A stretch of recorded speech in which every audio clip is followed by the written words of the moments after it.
አታዋርድም ማለት አሁን ነው። ትናንትና እንግዲህ ወደ መጨረሻ አካባቢ ሩታ ስትመጣ አብርሽም ሄርሜላን ብለው የደነገጡት ያው ልነግራቸው አልችልም ማለት ነው። አይታችሁ ሊሆን ይችላል። ካላያችሁ አብርሽ ከሰማይ ይሁን ከምድር ይሁን ብቻ ነብሶ ነበር ክው ያለው ማለት ነው። እኔ ደግሞ ከመጀመሪያ እስከ መጨረሻ ሳየው ቪዲዮን ወላሂ አዚም እውነት ነበር የመሰለኝ ማለት ነው። እውነት ነበር የመሰለኝ።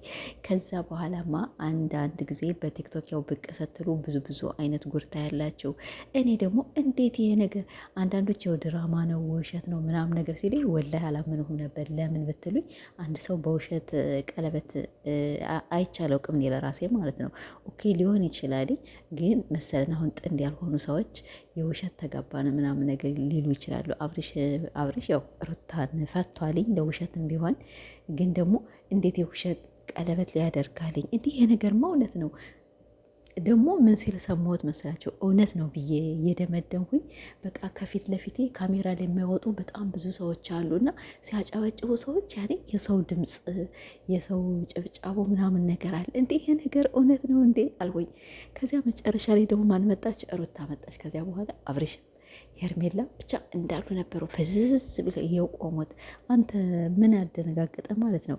ፈትቻለሁ ብለሃል። ሁለተኛ ደግሞ ምን ያስደነግጠሃል? የሄርሜላ አድናቂዎች ደግሞ አብርሽና ሄርሜላ ተጋቡ፣ እንዴት ያስገቧታል ሩታን፣ እንዴት ገባች፣ እንዴት ህይወታቸው እንዴት ትበጠብጣላችሁ? ያዎች ዝም ብላችሁ ቲክቶክ ሊትለፈልፋላችሁ ማለት ነው። አብርሽ ተጫወተባችሁ ለካም ማለት ነው። ለካም አጅሬ የታደሰ ልጅ ማንንም የማይሰማ ያው ብታናደደኝም ግን አንዳንዴ ትመቸኛለህ ማለት ነው። የሆነ መስሚያህ ጥጥ ነው መስሚያህ። እኛን እስካሁን ብሰማን ኖሮ ከዚህ እንትን አትኖርም ነበርና በራስህ አእምሮ ነው የምትሰራ። ሁለተኛ ደግሞ አንተ ከኛ ላይ አይደለም የተጫወትክብን ማለት ነው። አብርሽ በነገራችን ላይ ከተረዳ ነው እኛን አይደለም የተጫወተባቸው ከሄርሜላ አድናቂና በሄርሜላ ነው የተጫወተባቸው ማለት ነው። ለምን? የጽጌ ልደት ነው። አሁንማ እኮ እውነቱን እኮ አወቅኩኝ። የጽጌ ልደት እነ ጽጌ ከጨረሰች ዛሬ ሩታም ያው እንኳን ተወለድሽ ብላታለች እና አብርሽም ብቻ ዩቱበሮች በእንትን በኢንስታግራም እንኳን ተወለድሽ ምናምን እያሉ ያው ገልጸውላታለኝ። ስለዚህ ያንን የጽጌን ፕሮግራም እንደዚህ ከጨረሱ በኋላ ምን አደረጉ? እነሱ ደግሞ ልብሳቸውን በጣም ቀይርር አደረጉና ከጽጌ ፕሮግራም ላይ ለሄርሜላ አደረጉ። እሺ እናንተ የሄርሜላ አድናቂዎች እኛ ችግር የለም አብርሽ ስራ ያው ካልተሰራ አይበላምና እኛም ከመዳን ቤት የሚሰራው ስራ ጠባን ያስጠላል፣ በጣም ይደብራል። ሰዎች ከነሱ ምንድነው የሚማር? በውሸት ውሸት አንዳንዴ እኮ የሰው ልጅ ሰላም ምንድነው? የተከበራችሁ እንዴት ናችሁ? እኔ ደህና ነኝ አልሐምዱሊላህ። ወይ ረስቸው ሰላምታ ማለት ነው። እና ስለዚህ የሰዎች ልጆች አንዳንዴ የሆነ ሊያስመስልም ይችላሉ፣ ግን የሆነ ፌክም ነገር ሊኖር ይችላል ማለት ነው። እነሱ እኮ በጣም ግግም አድርገው እኮ ነው እውነት ነው የሚሉን እና የሄርሜላ አድናቂዎች ውሸት ነው ቀለበት የለም እኮ ትናንትና ተናግሬያለሁ። ተንበርክኮ ታገቢኛለሽ አዎ አገባሻለሁ ምናምን ሲሉ እውነት መስሎኛል ሳይው ማለት ነው። ከዚያ በኋላ ቪዲዮውም ደግሞ ሳይው እውነት ነበር የመሰለኝ። እንዴት እንደዚህ ይሆናልኝ? ከዚያ ሩታ ስትመጣ ደግሞ ደነገጡ እና እንግዲህ ዛሬ ምን እንደሚፈጠር አናውቅም። ሩታ ኬኩን ያው ትቆራርሰዋለች ብቻ የሆነ ብጥብጥ ዛሬ ምናምን ነገር ይነሳል። ሩታ ያው ጀግና ናትኝ እንግዲህ እንዳታለቅሽ ብቻ ማለት ሩታ ወላሂ እንዳታለቅሽ። እኔ ሩታ ካለቀሽ በጣም የምታናድጅን አስለቅሻቸው። በተለይ የሄርሜላ አድናቂዎች ማለት በቲክቶክ እየተሰቅላችሁ በቲክቶክ ዝም ብላችሁ የእሷን ፎቶ ለተለጠፉና ለምን ገባች እሷ ለምን ገባች? ለምን አስገቧት? እንዴት ትበጠብጣቸዋለች ህይወታቸውን? አንዳንዶች ደግሞ ብድግሉና እንዴት በሩን አይዘጉምሳ? ምንድነው ዘበኛ የለም እንዴ? ዘበኛው እንዴት ያስገባታል እንዴ? ሰው ስለተሰበሰበ ስላላዩ ይሆናል ያስገቧት። ወላሂ እና ቀጥል ብዬ ነው ያደርኩኝ።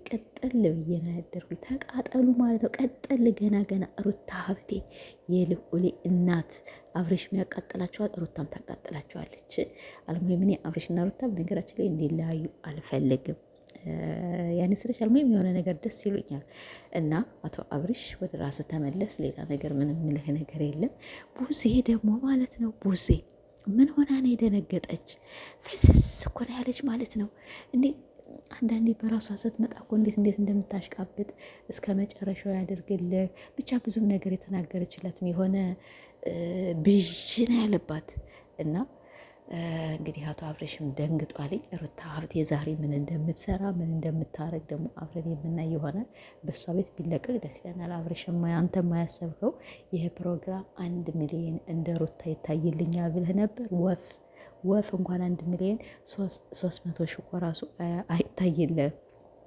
እና ይህን ያህል በራስ ባትጫወት፣ ይህን ያህል በኦዲየንስ ባትጫወት ጥሩ ነው። ይህ ወደ ራስ ተመልሰህ መሻአላህ ያንተም ኦዲየንስ የሩታም ኦዲየንስ ተደምሮ በጣም ቢያንስ ቪዲዮ ናቸው። አሁንም ያው 200 ነው የሚታይላቸው።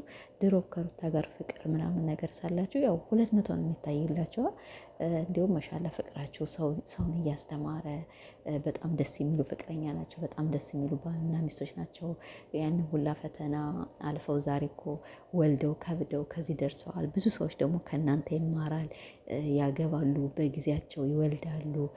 ብቻ እያንዳንዱ ሰው ተሳትሮ ነበር ማለት ነው። አንተ ግን ያመጣው ትምህርት ሚስት አገባ፣ ተፋቀሩ። ከዚያ በኋላ ከትንሽ ጊዜ በኋላ ተለያዩ።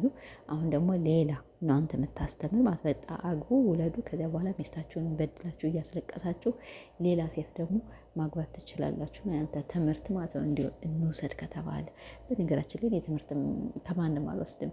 ብቻ ግን ወላሂ ሩታ በጣም ታሳዝነኛለች። የሆነ ብቻ የሚያሳዝን ፓርቲ አላት።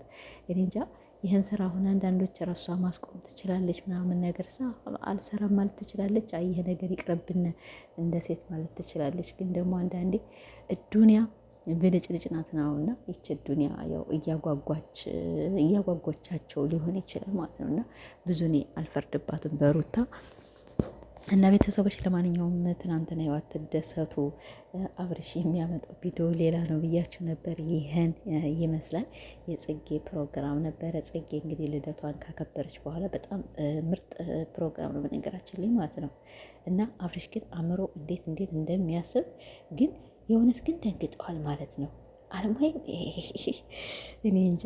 እስቲ ብቻ እንግዲህ ደግሞ ሩታ ትምጣና ማታ አይተን የምንፈርድ ይሆናል። እስቲ እውነት ነው ውሸት ነው ግን በቲክቶክ ምናምን ነገር ተለቆ አይቸው የጽጌ ፕሮግራም ነው እና አብርሽ ያዘጋጁት ምናምን ነገር ሲባል ኦኬ ብዬ ወደ ራሴ የተመለስኩ እንጂ ወላይ እውነት ነበር የመሰለኝ። የእውነት ቀለበት ነበር የመሰለኝ። ደግሞ አጫዋጫ ሁሳ የሆነ አበቤቱ ምድርቴ ታገቢኛለሽ ምን አጫጫህ? የንዴት የድንጋጤ አኪድ ሰዎችን ፈርቶ ይሆናል እኮ ከዚያ ፊት። ይሄ ሰው ግን አብርሽ ጓደኞችን አያፍርም እንዴ? ወይኔ በውሸት ሲሰራ እኮ ከሰው ጋር እንዴት ነው ቁሞ የሚሄድ? አቤት አቤት ብቻ ፈጣሪ ይላችሁ ሌላ ነገር ምናላችሁ። ለማንኛውም ሰብስክራይብ ላይክ እያደረጋችሁ ቻናል ማበረታቱ ነው።